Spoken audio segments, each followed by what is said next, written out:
Oh, no, because they broadcast everything. Oh, yeah. Hello, good day all.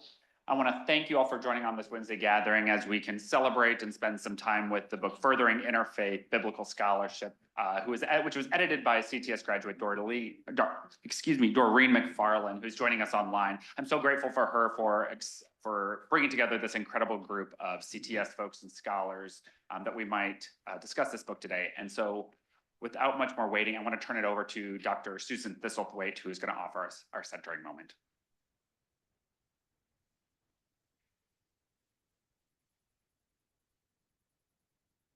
You're muted, Susan.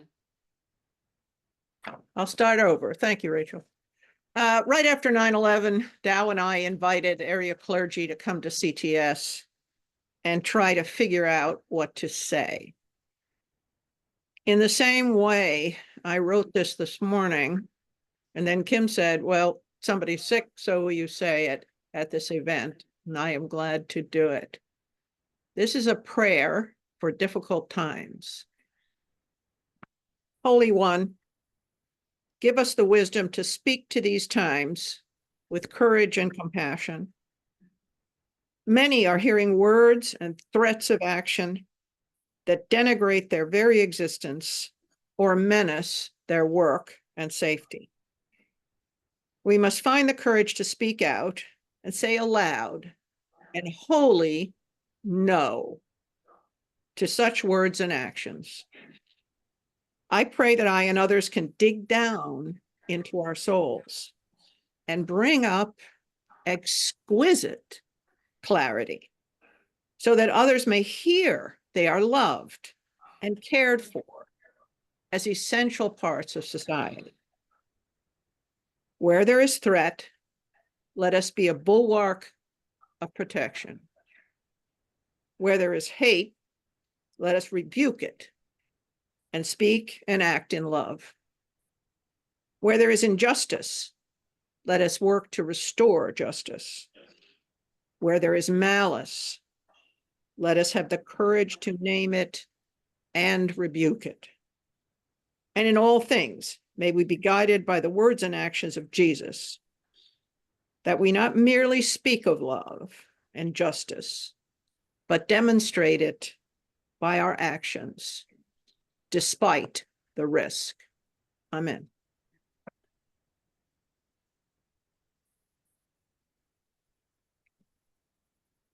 In the mid-1960s, Dr. Andre LaCocque, a distinguished scholar of the Hebrew Bible, originally from Belgium, joined the faculty at CTS as Professor of Hebrew Bible.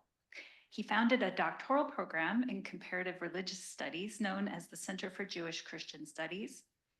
The center was designed to serve as a research hub for doctoral candidates and as a training ground for a new generation of scholars who understood that early Christianity could not be fully grasped without also understanding Judaism.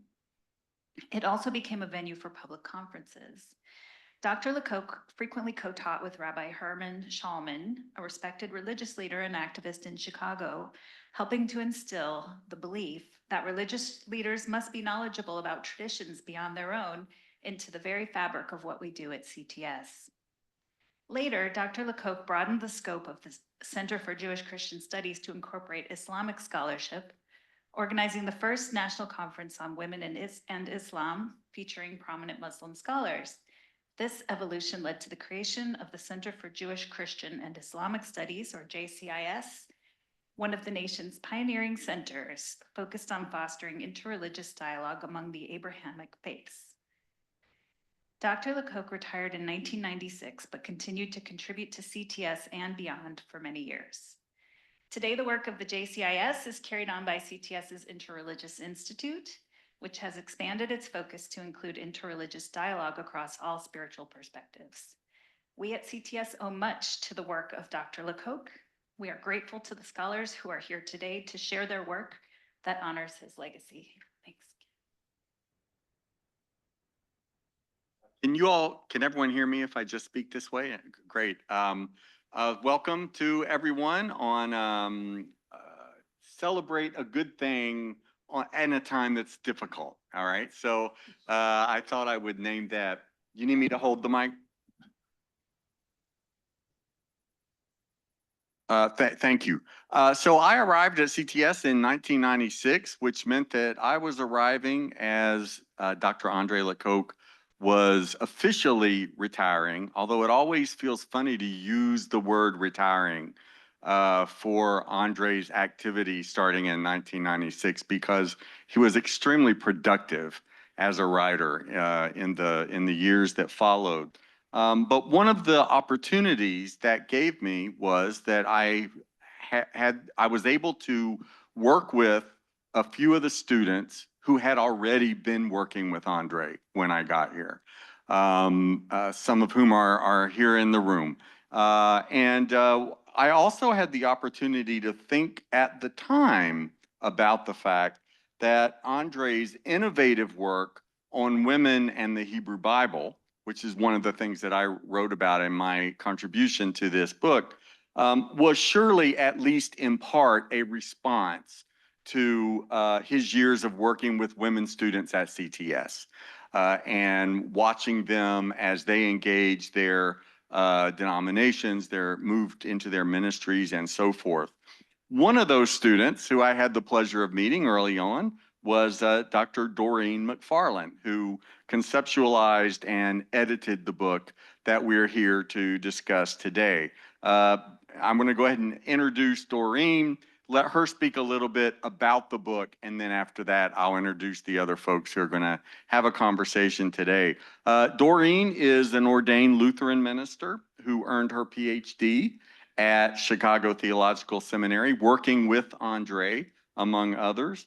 She's a retired professor of Bible and biblical languages at Nanjing Seminary, Shanghai University, a former core faculty member of South Florida Center for Theological Studies, and an adjunct instructor at St. Thomas University, Miami.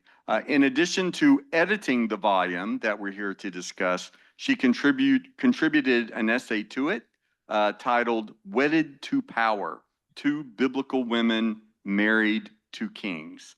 And so to tell us a little bit about the volume, how it came to be, and what she understands its contribution to be, please welcome Dr. Doreen McFarland. Thank you very much. I'm really thrilled that this is happening today. And I would be here in person, except there are too many things going on in my life right now that I live near Niagara Falls in Canada. And I was just in Chicago in September for another event related to this book. That was the Paul Ricoeur conference.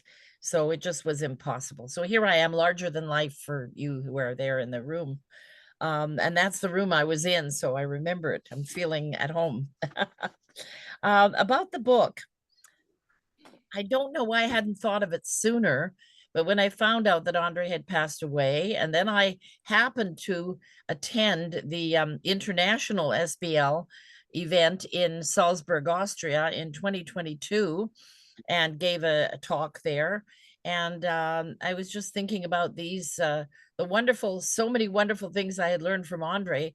And it occurred to me rather suddenly, we need a Festschrift. Now, I found out later you already had one that CTS had published. Maybe that would have made it so that it didn't happen. So I guess it's a good thing that I didn't know.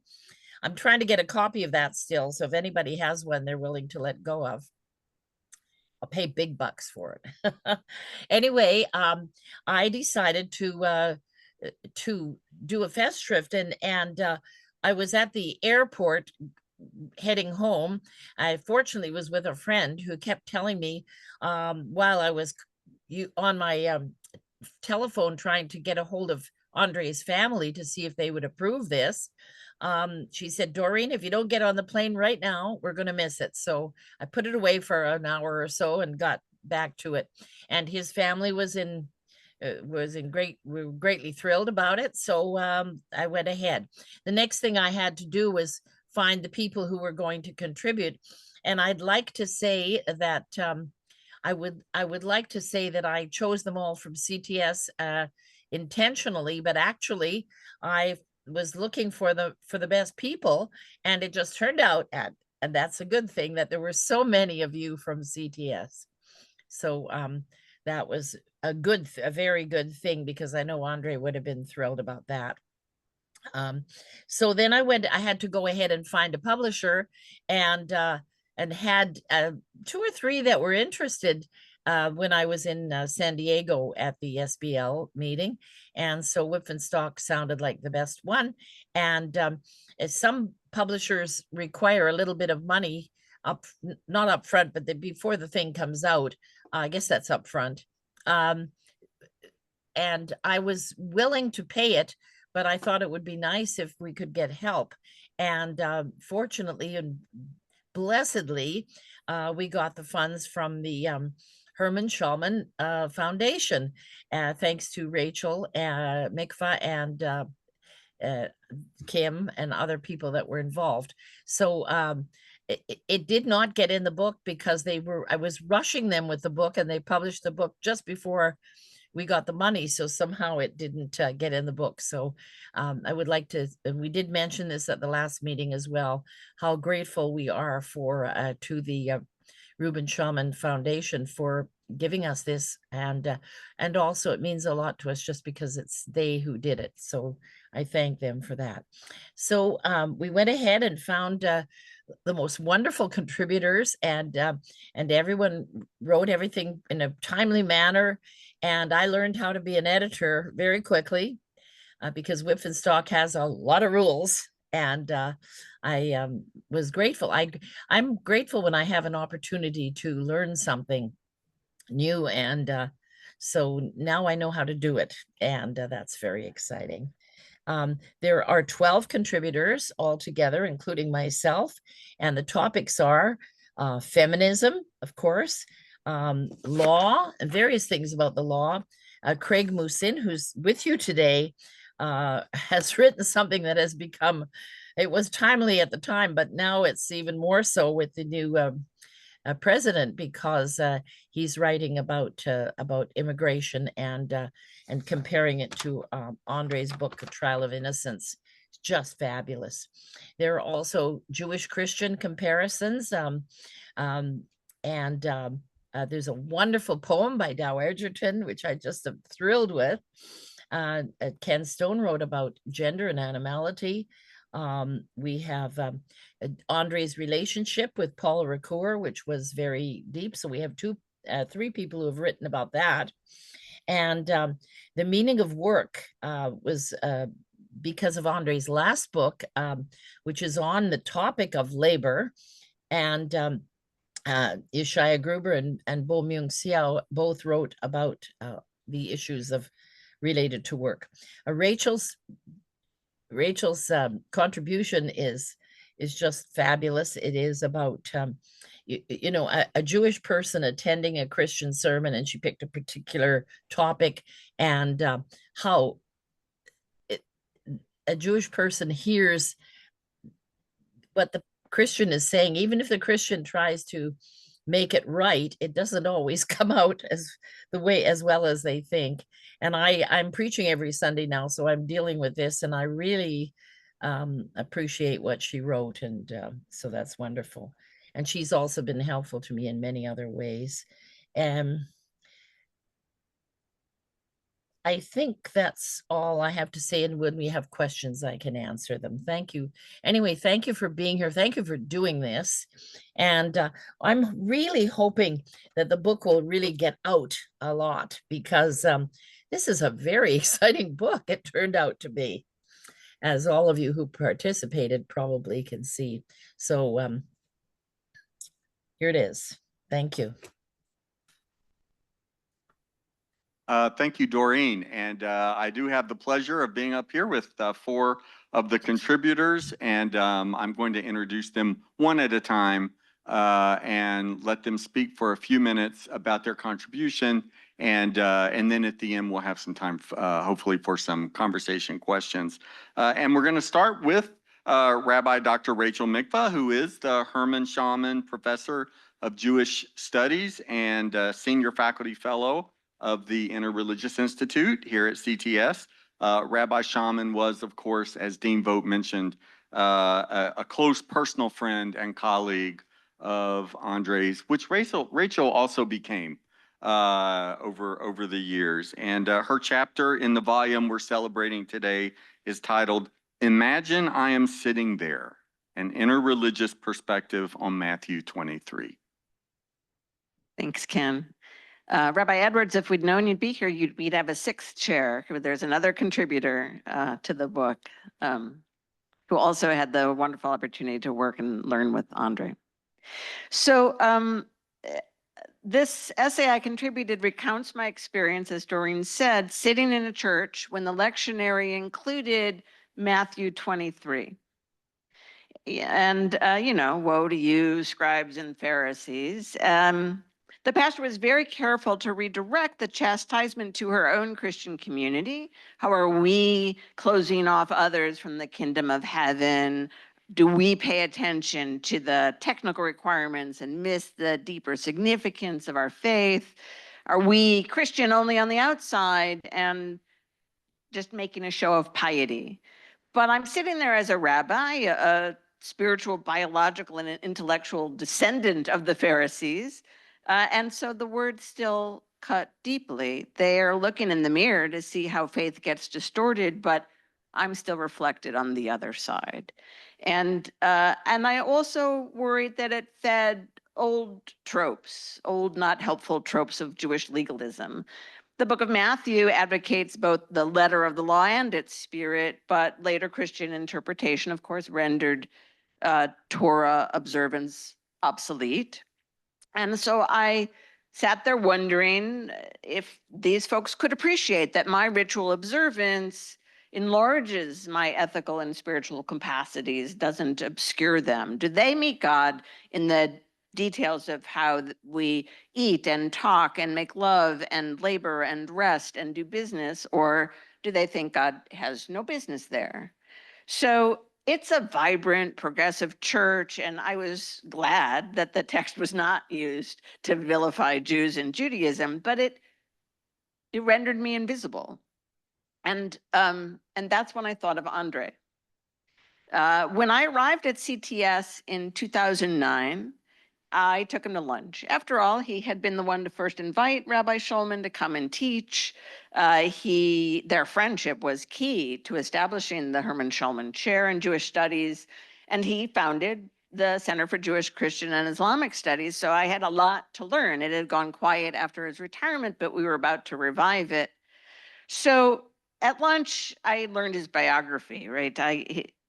His childhood during the Shoah, when his family harbored Jews in Belgium, how he and Claire, his beloved wife, sent their own children, their Christian children, to Orthodox Jewish day school so that they would understand what it was like to be the other.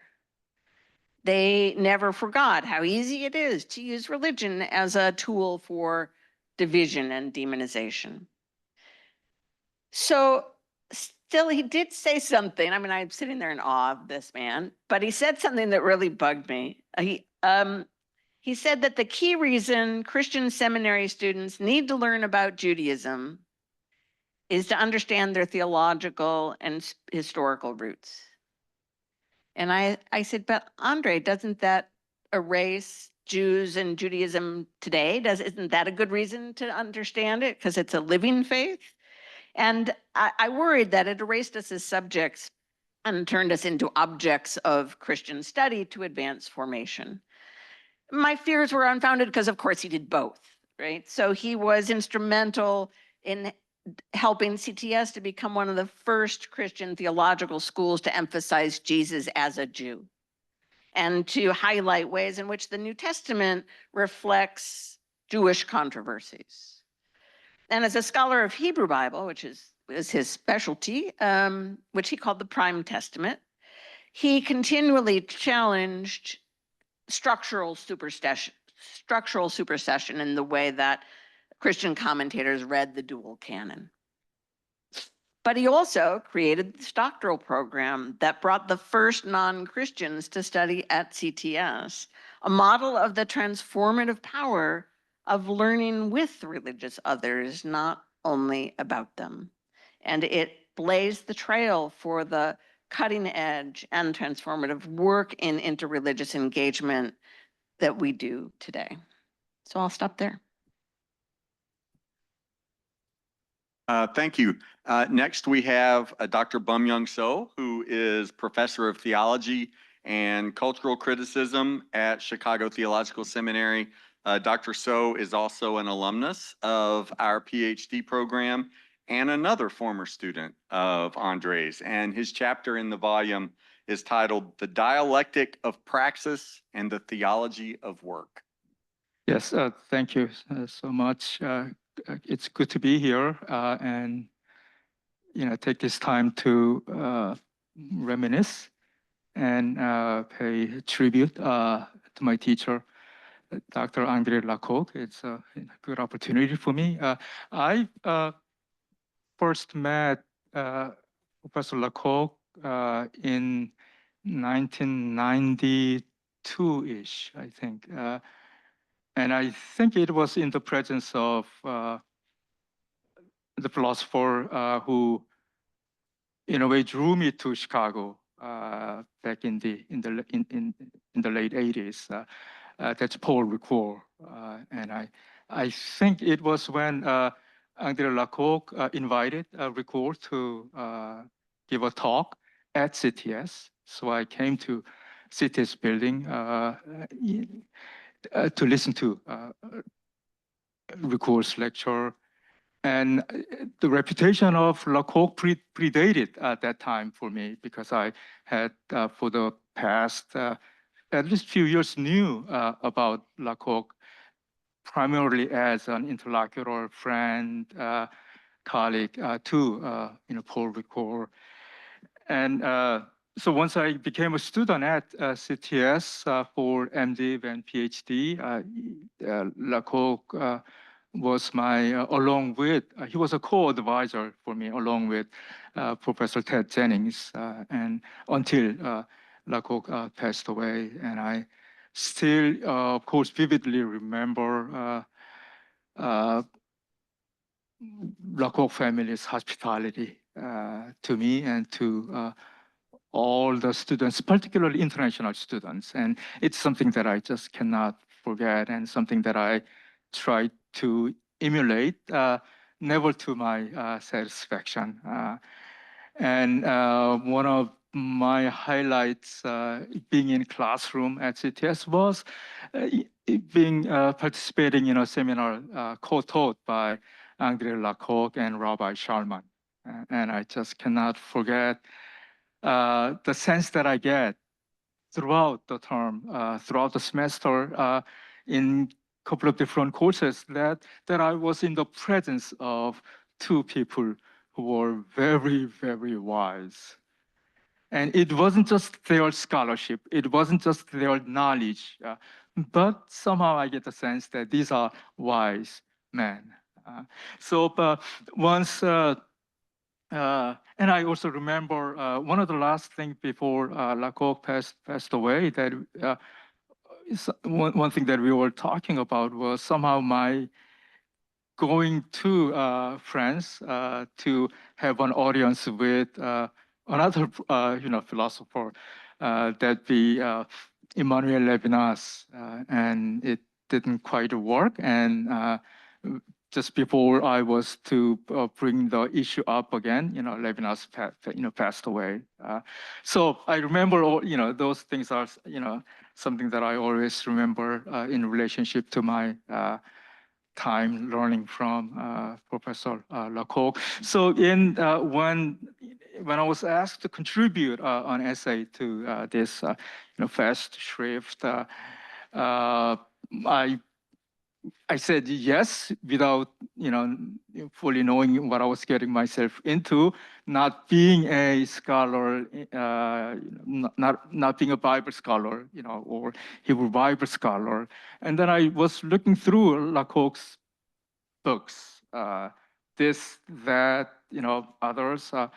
Then I found, actually to my embarrassment for the first time, that his very last book published was something rather different from all the other books and publications that he put out.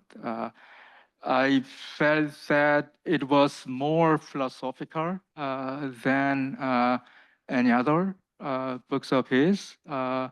and the fact of philosophical nature of the book, of course, the book Work and Creativity, that's the title, begins and with exegesis of the book of Genesis and tries to found a conception of a dialectical conception of work, of course, in the Bible. And then he goes into the 19th century, Marxist, thinkers and 20th century analytical, philosophers, not analytical, but psychoanalytic, thinkers of the 20th century. So I was reading it, and my mind went back to the book that LaCocque and Ricoeur co-wrote. That's Thinking Biblically, and it felt to me as though LaCocque was carrying on somehow a dialogue with Ricoeur without Ricoeur being present. So that was the sense that I got, and I decided that I wanted, and then again, the notion that the book was about work, and who today under capitalism is not concerned about the status of work. So I knew that I had something to contribute. That is, I wanted to use the insights about the nature of work, biblically founded, to be a resource for a contemporary, resource for constructing a contemporary theology of work. So I wanted to see how that might work. And then I wanted to put Ricoeur's notion of dialectic and Ricoeur's understanding of work, put that into dialogue with what LaCocque was trying to do in his last book. And then I wanted to see how, what I got out of Ricoeur's work on the idea of work, using dialectic as a method, and the fact that LaCocque was trying to look at the way work exists today in certain way. And in order to get at the essence of work under capitalism, you have to use certain dialectics, and dialectic, a dialectic that can be found in the biblical understanding of work. So I, wanted to open up some path for contemporary theology of work, understanding that it needs to be dialectic in nature, and it needs to understand the notion of praxis at its center. So those are some of the things that I tried to do, hoping that I could come back to this, construction of contemporary theology of work using, both of them, LaCocque and Ricoeur, together. But that's something that I am hopeful that I can come back to. But in this essay, I just, lay out what, seem to be essential aspects of what LaCocque was trying to do, and trying to put him in dialogue with Ricoeur and opening up some path for the future. And that's what I try to do. And I feel, like I accomplished the modest goals that I had, and I look forward to being able to come back to it at some point in the future. Thank you. We also have with us today Reverend Craig Mooson, who is an ordained UCC minister and a lawyer. He earned his JD at University of Illinois and is another alumnus of CTS, as well as a former trustee, former adjunct instructor. So a lot of different relationships with the school. Craig is an adjunct faculty member in DePaul University's College of Law and the Grace School of Applied Diplomacy and its Refugee and Forced Migration Studies program. And his chapter in the volume, which is timely, is titled Non-Refoulement, is there not? Refoulement, Responding to Asylum Seekers Through the Prism of Subversive Stories, a study of 3 trials of innocence. Thank you, Ken. Thank you, Doreen. Thank you, Chicago Theological Seminary, for the invitation to be with you. I first must stop and say, Andre LaCocque, presente. I give thanks to his life, his teaching, his ministry, his friendship, his mentorship, and how much I owe to him. When Doreen first asked me to contribute to this volume, I paused because Dow had invited me many years earlier to contribute to the honeycomb of the word, the Festschrift upon Andre's retirement from CTS. It turned out to be my first academic publication. I didn't realize it at the time, but it did. But I poured my heart and soul into that, of how much the friendship, the teaching, the mentorship, the ongoing work after graduation, as I did practice and work with refugees, running ideas by Andre. I thought, I can't add anything. I put it all there. And I thought about it and I realized we talk a lot about dialogue with text at this institution. And I realized how much when I read Andre LaCocque, I'm in conversation.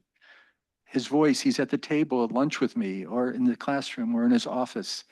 And I thought, let's look back. And when I saw his trilogy on the Genesis, the Yahweh stories, and raised this issue of the trial of innocence, it was not just a biblical story. He says that each of us, each day faces a trial of innocence, to do well or not do well. And our societies that we live in face that choice also. And I thought, all right, Doreen, you've asked me, I'm going to try something.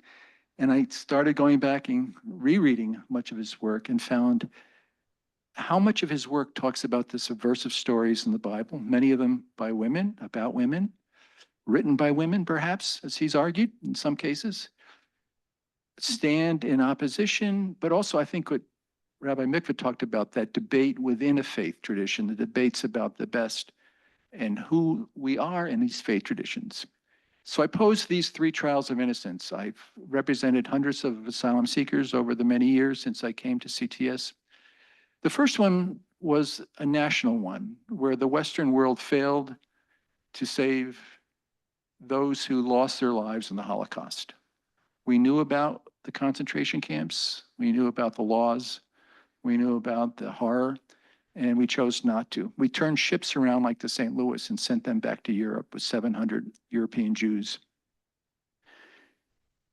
We lost that, but we tried to make up with the Refugee Convention of 1951 and our slow following with the United States Refugee of 1980 that said, never again, non-refoulement in French. I always never know if it's French or English how I should pronounce it, but I titled it that partly in honor of Andre with the French word of non-refoulement, shall not return. It's almost biblical. If someone comes to your door seeking safety from persecution, from harm, we shall not send them back. It's mandatory in US law. So my second trial of innocence was, how we do in the United States?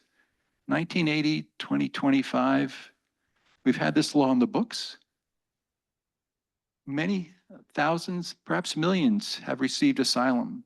So in some ways it's worked, but it's been chipped away and chipped away and chipped away every decade.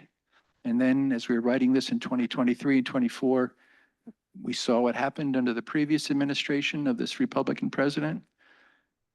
Did we protect anymore? That's our second trial of innocence. But I also put in that trial the individual asylum applicant. They have to come and tell a story. In many ways, they have to break the law by crossing a border to say, I'm afraid. And non-refoulement was supposed to protect that. We're not supposed to punish them until we find out if indeed they are true refugees. And that gets the difficulty. And so Andre's stories gave me as an asylum lawyer and my applicants how to be a witness in a society that may not be just. And that second trial of innocence for me was almost inspirational and it helped me give a language to my work representing those. And I offer it to asylum attorneys throughout the country, if those of faith and even those not of faith, of here's examples of how individuals stood up, how Esther stood up, how Ruth stood at the gate and said, I'm here because of love. Don't turn me away. And she forced Boaz to make a decision whether the law of the land was more important than the law of love. So that's my second trial of innocence. And my third is I did a thought experiment. I thought, Andre, you're a great professor in the classroom. Now be a prosecutor. Now tell the society today, does the refugee law still work? Should we still offer safety to those whose nations have decided to persecute them on account of race, religion, nationality, political opinion, or social group? And let me use your words, forgive me if I'm being presumptuous, but let me use your words as a prosecutor. When the Attorney General of the United States stands up and says, Nehemiah built a wall, and the wall was to keep people out, and therefore we have to build a wall on our southern border. When the courtesans around the Republican administration say, the Bible says, Ezekiel says, Nehemiah says, kick them out. Lawbreakers don't belong. Who is that voice? And I used Andre's words to say, who were those voices, the Esthers, the Ruths, the Jobs, that said, wait a second, the law of the land may say one thing, but the law of love says something else. And I ended the chapter, and that's a choice for all of us, reminding, and I just want to quote a few of his words, because I'm always accused when I go to legal conferences and talk these, oh, that's just that utopian Christian kind of stuff that's trying to, that's not Christian realism. That's not. And Andre said this in one of his articles. Do we side with Cain or do we side with Abel? By siding with Abel, by his wound we are healed, because with him we have chosen innocence. The choice is costly. It may be paid with our life, but siding with Abel is also siding with Jay's God. And that's our choice, my friends. He also wrote in one of his other books that we have to make a decision on what side of the barbed wire do we stand today. Governor Abbott's putting barbed wire in the middle of the Rio Grande and concertina wire for miles around the Texas border. This is not just utopian thinking. We have a new administration that plans mass deportations with lightning speed. And we sit there, can you have due process with lightning speed? Is the media letting us down when they even repeat those things, lightning speed? How do we ask someone what their story is if we're trying to pick them up and send them out? And so that's my third trial of innocence, that we each are being asked today. Which side of the barbed wire do we want to stand on? And that is not just thinking, oh, that's nice to talk about in a classroom. There were talk of raids in Arlington Heights and Mount Prospect last night. A food delivery man in my neighborhood in Edgewater was taken yesterday. We're also told to be afraid. We're also told this is going to be happening so quickly that we can't do anything. I thank Andre LaCocque for teaching me there's much to be done and to teach me on which side of the barbed wire to stand. Andre LaCocque, presente. Thank you, Craig. And finally, we have Dr. W. Dow Edgerton, is also an ordained United Church of Christ minister and professor of ministry emeritus at Chicago Theological Seminary. He is also an alumnus of the CTS PhD program and a longtime faculty colleague of Andre's. And he was also the editor of the earlier volume of essays honoring Andre titled The Honeycomb of the Word, interpreting the primary testament with Andre LaCocque, which is a fine volume. For this volume, he wrote a lovely poem titled In Honor of Andre LaCocque, Our Teacher. Thank you. I first met Andre LaCocque in 1972 when I was an entering seminarian. And I had him for my first class in Bible, People and Faith of Israel 1. He didn't like it when he changed the name. Well,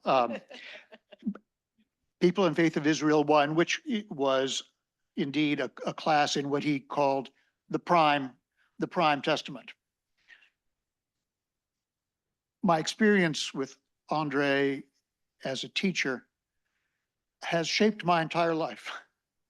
I don't know, I couldn't say less than that. It has shaped my entire life. And it happened through his opening of a door in the classroom not a physical door, but in the classroom, it was the opening of a door for me into what I will call hermeneutical experience. Not interpretation as a set of methods and explanatory methods and procedures, reconstruction of something that was once, but as something that is a kind of accountability and responsibility, standing in front of these words, these texts that come to us.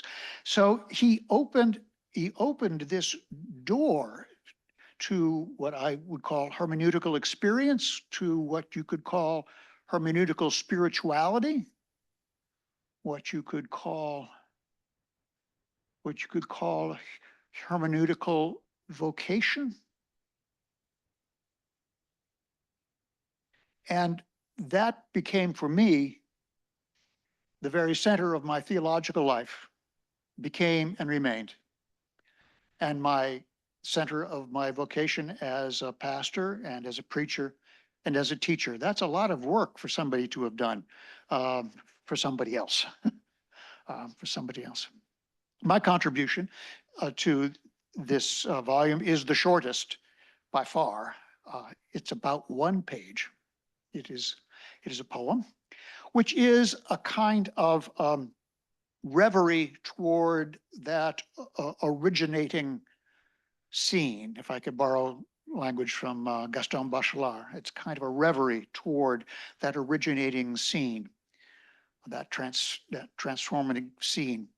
And it begins actually with an epigram from Isaiah 55, which is itself a kind of reverie toward the word, a kind of reverie toward the word.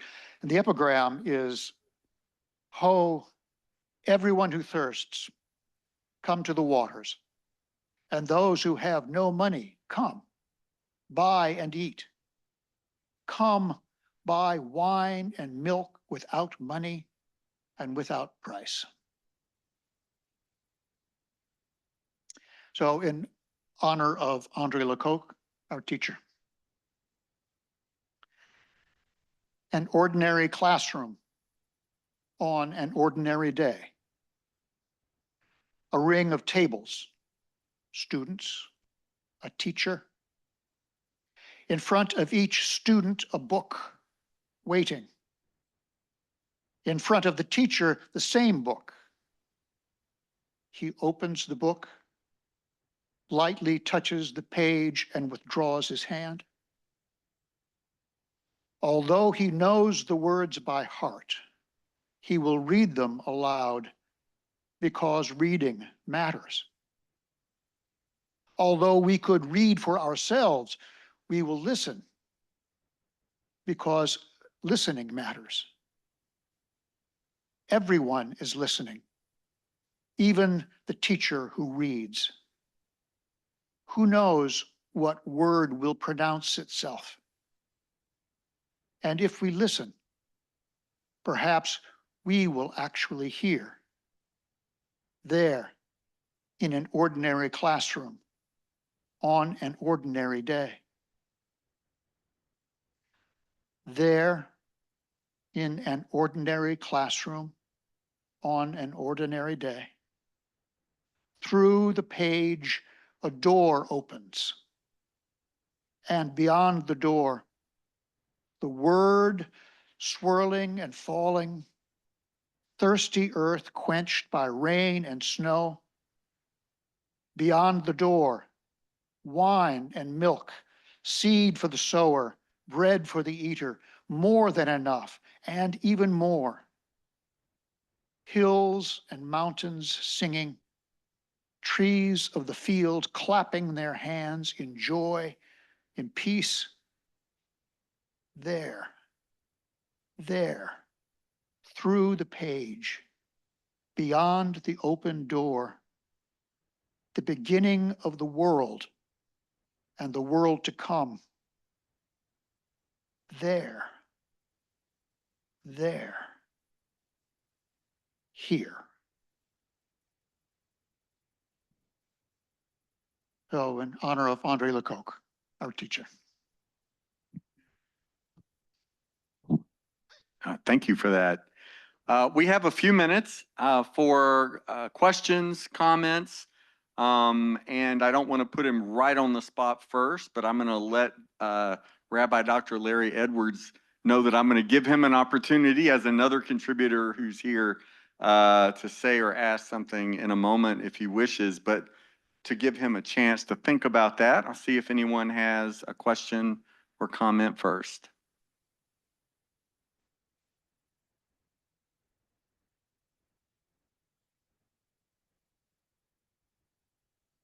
We have somebody online. Yes. Oh, you're muted, Elizabeth. Okay. Am I unmuted? I'm Elizabeth, Andre LaCocque's daughter. And I'm here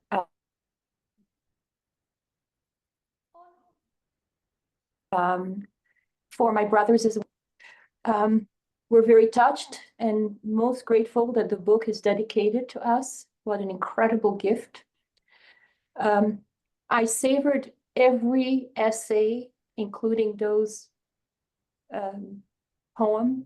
The book is fascinating, enriching.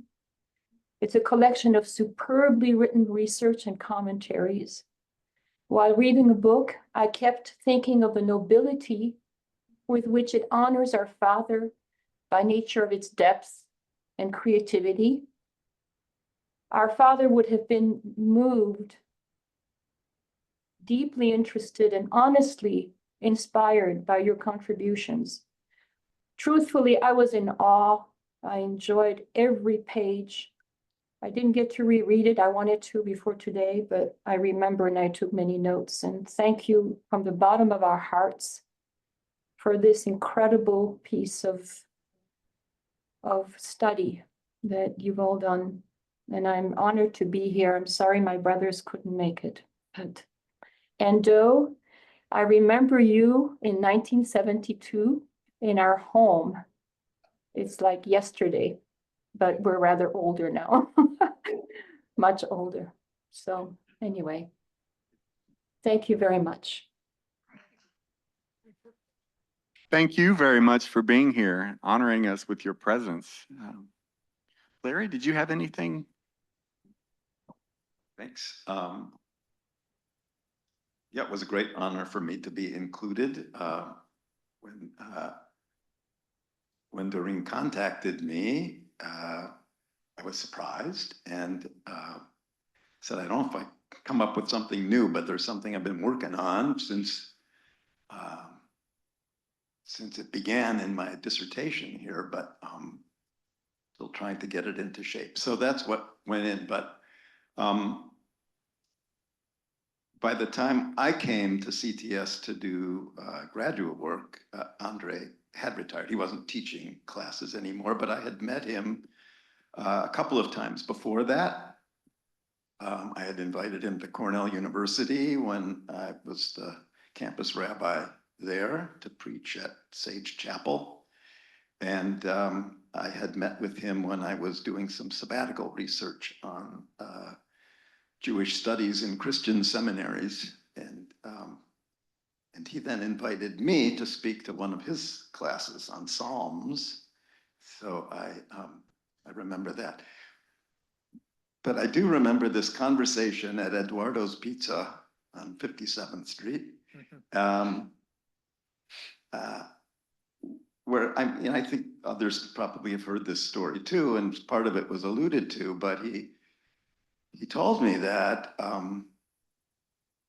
as a child in Belgium and his father as a pastor, he remembered sheltering Jews who were fleeing at that time during the Shoah, and that after the war, his father had become a Jew and moved to Jerusalem, and had thought that Andre would follow him in that. But as Andre said, I love Jesus too much. And to me, that was just, it was wonderful and kind of revelatory, that's where I am. That's who I am. That's the covenantal relationship in which I find myself. I honor my father. I appreciate his path. And I'm on a parallel but different path. That's a conversation with him that I remember. Thank you for that. We have time for maybe one question, one other question from anyone or comment. If I actually have a question for my fellow panelists. When I was looking again at Andre's work to decide where I wanted to focus, one thing that I was quite struck by was how broad his interests were. And looking at the chapters in the book, I find that he also inspires even broader sets of questions.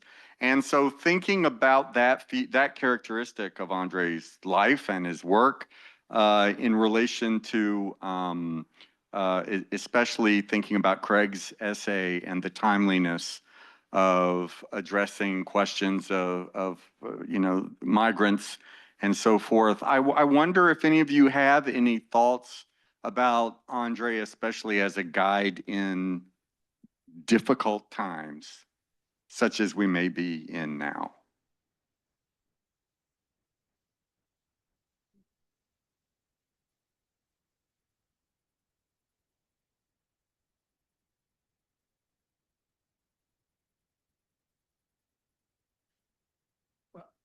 I'm really powerfully impressed by what you were sharing, Craig. So I think Craig has modeled in what he's done one kind of response to that, and maybe it's not now. It's to respond to what you're saying, Ken. It's not a question of how or can he be, but he is a guide in difficult times and has been a guide in many different difficult times. And so even to recognize, here is a guide. Now, how will he guide us? Each of us differently, because we all have our different places of responsibility, to borrow Bonhoeffer's term. We have our different places of responsibility. Is there someone who can help me, someone who can help me, someone who can help me? And to an astonishing degree, so many different people could answer. Andre LaCocque could, in very different ways.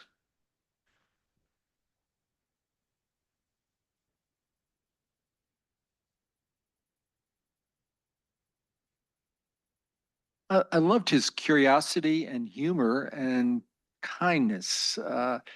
I think I mentioned this in the honeycomb chapter, but when someone in our class didn't do their homework or made a bad joke that we're trying to put off why they didn't do the work or they disagreed, you could see the pain in his eyes, but it was more like my lost opportunity as a student rather than him judging me for not giving the right answer. And it was that sense of just, we have to live with that faith, perhaps, that he had from both his study of the Prime Testament, but his love of Jesus, but also that curiosity of how can we do that better? I remember I was having lunch with him downtown after his book on the Tower of Babel came out, and he was all into the ziggurat and the Babylonian tower. And I said, did you know there's a ziggurat just a block from here? And he kind of looked at me like, what? And one of the buildings at the corner of Jackson and Michigan, at the top of it is a ziggurat, if you've never noticed it. And he had to go out and look, right? And just that excitement of these symbols and how they happen in today. And so for me, that spirit says, yes, he can write about the barbed wire, and he lived it. And he could write about the people who the forces tried to make voiceless and find that voice. And so for me, that is as much as privileged as I've been in my life. That one of the greatest privileges is learning from him and his family. I always wanted to ask Elizabeth, did he like work all night? I mean, every time I want to turn the TV on, I think Andre would be reading or something, and I get scared, but I know he wouldn't judge me. But so Elizabeth, you might be able to help me on that one. But his spirit That's right. Yeah, he'd be sad that I lost an opportunity, but I thank him for that kind of the ongoing spirit in the face of knowing how terrible things are. We still have that voice of love to follow. Of Andre's vast work, the part that comes to mind first in response to your question is probably prompted as much from the centrality of dialectical thought in rabbinic literature and hermeneutics. But I think about the dialectic and as taught within his work and Ricoeur's work. But in this moment, I feel that productive tension very powerfully. The despair is deep and has to be reckoned with. At the same time that there is something pushing at the other side of it, whether it's in one moment hope or another moment love, there is something that pushes toward action because of the way we can hold them together. And I think Andre was a very powerful model, not only in thinking dialectically, but in being, living in that way. Thank you all for that. And I believe Kim Schultz is going to close us out. Yes, certainly I can. Good morning, everyone. Good afternoon, and thank you for that just really moving conversation about Dr. Andre LaCocque. I think we all are very grateful for all of your conversations. There is a short memory in the chat. If somebody wants to look at that, I can read it really quickly before we close out. While I was still in Taiwan, from Sharing Wei, Jen Chen. When I was still in Taiwan, my professor introduced me to a book by Professor LaCocque called Romance. I was deeply impressed later when I met Professor LaCocque at CTS during the celebration of his new book, Jesus and the Central Jew, in 2015. I mentioned how his earlier book had made its way to Taiwan through his students. He looked at me with surprise and said, "Is that true? I'm glad to hear it." Thank you for that memory. And I trust the rest will continue over lunch for those who are still in person. Thank you all so much for joining us. We have a short slideshow, a few photos of LaCocque that we can all enjoy briefly. And thank you all so much. I also threw in the chat, and just for those in the room, that we do have our 2025 Andre LaCocque Interreligious Lecture and Shulman Award coming up on February 27th. And the title this year is Religion and Politics, Talking Together About Issues That Drive Us Apart. Timely indeed. We are in conversation with journalist and author Catherine Stewart and Reza Aslan, writer, commentator, and scholar of religions. We hope you will register and join us on February 27th for the annual LaCocque Lecture. Thank you, everyone.